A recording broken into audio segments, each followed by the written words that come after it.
Hey guys, Redbeard here. It's Memorial Day. I didn't really get much done yesterday. Kind of went in early for church and soundboard and whatnot. We had a little picnic afterwards, and I'll tell you what. By the time I got home, I was kind of tired, so I just chilled out a bit. It's okay to chill out every now and then. Anyway, it's Memorial Day. I just want to take a minute and think about what the day really means. We wouldn't have the country we got and the chance to do what we do if it wasn't for the people willing to give it all for it. So, I had an uncle I never met. He went to Vietnam, didn't come home. I've had other family members that went over and fortunate enough to come back. But anyway, I just want to take a minute and, be thankful for all the guys that did what they needed to do. So anyway, just kind of keep that in mind as we barbecue and have a good time today. What made it all possible. But anyway, I'm down here working on waffles again, just trying to finish that front end up. Looks like I got to watch another YouTube video. Like I said, I haven't done a lot of Toyota axles. I want to make sure I get the order of parts correct. I've got the back half of the knuckle figured out. I got my new trunnion races, kingpin races. I don't know what the technical term on a Toyota. I call them trunnions. I don't know. Anyway, the steering races are pressed. I got all my bearings ready to pack. That's all cleaned up. Knuckles are cleaned up, ready to put the new studs in. I'm probably going to put the new studs in and do the initial torque and Loctite out here on the bench and then install all that at once.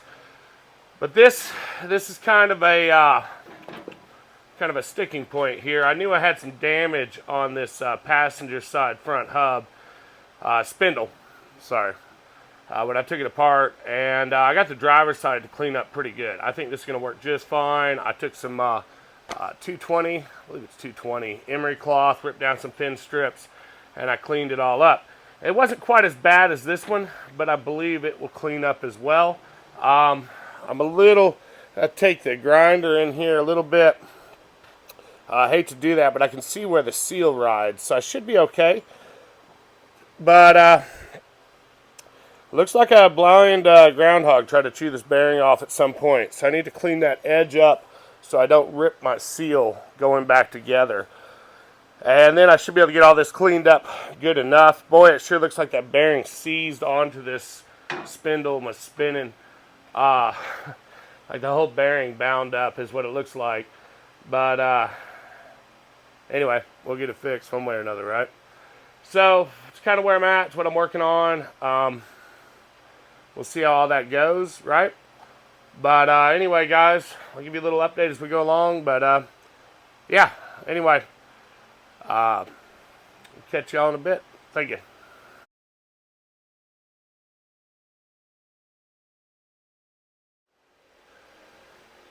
Hey guys, here we are, assembling the RCV axles.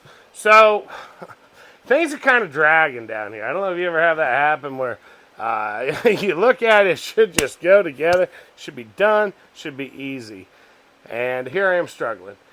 So I thought I had enough video, thought I had enough pictures, and I did not record the actual order I needed to. So this is the new brake caliper bracket, and I forgot the order that this goes on. So that's what I'm trying to figure out. I don't want to put it all together and have to reassemble it 48 times. But right now, it's looking like I'm kind of going to have to put it together and reassemble 48 times. I have looked at a lot of stuff. I have not contacted the manufacturer. I believe this is a front range off-road front range fabrication kit. And so maybe I'll contact them tomorrow if I don't get to that point tonight. But what I wanted to talk to y'all about were these RCV shafts. So man, the Darth Vader of axle shafts, I have ran these in the past on stock Samurai housings.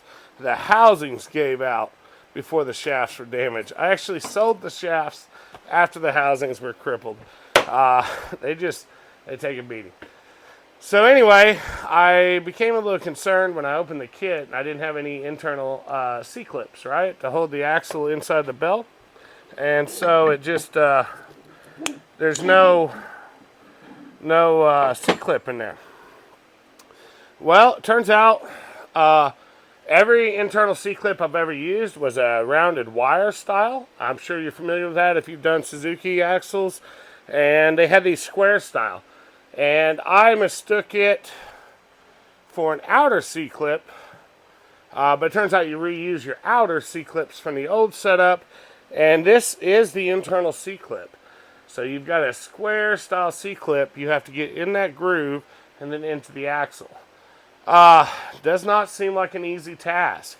But let me tell you something. I did this right here. I debated on if this was the right route or not. I just slid it. Here we go. Slid it over like that. And let's see what happens, guys. I'm going to grease this real quick. Put a little of this RCV high test on it. It's probably way more than I need. But hey, you know what? She ain't had grease in a long time, so a little bit ain't going to hurt. But what I'm going to do, I'm going to line up the spline. Shouldn't do that. Really should not do that. Anyway, we'll line up the splines. And that's it. Look, guys, it's that easy. I really thought that was going to be a struggle. I would recommend, if you use that technique, don't drop the bell. I probably would not advise that. RCV, if you're watching, you're not. But if you are, disregard that. I threw these out and bought a new set before I assembled them. But anyway, that's it, guys. That square C-clip, it looks impossible. But man, that went in easier than the old round style I'm used to. So that's it. We're ready to install. I had to get Zeppelin down here. We had to modulate the E-locker, working a shaft from each side so we could line the splines up and tap it in. I just took a piece of tube, slid it down over the shaft, and gave her the old tap, tap, taparoo. And passenger side went in. We're getting ready to install the driver. So check back, guys. We'll see where we get. Hey, guys. Just going to wrap this up for the night. I'd like to say I'm going to keep going, but I'm not. I'm getting ready to go cook some pork ribs. It's Memorial Day. Doing some country style ribs. Anyway, should be running this week. Anyway, look at that, guys. Matt's off-road crew. Pay attention, we're coming. We're on the wrong coast, but we're coming. Anyway, that's a wrap.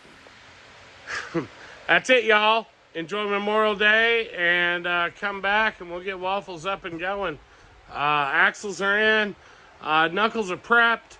I do need to watch. I need to find some information on rebuilding the outers, but that's my only holdup right now.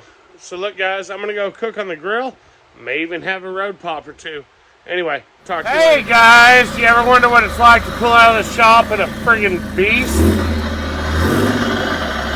Well, this is it. I gotta come up here and cook some dadgum country style pork ribs for Memorial Day. Let's see if we can do it. Oh, got a little shrub action. Gonna steer it close to the porch.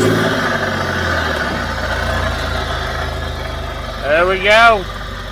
Let's see what happens. Would you look at it? Would you just look at it? Man, it's an elevated deck, and she sits right here at the ledge. Anyway, look at all them pepper plants. It's gonna be lit.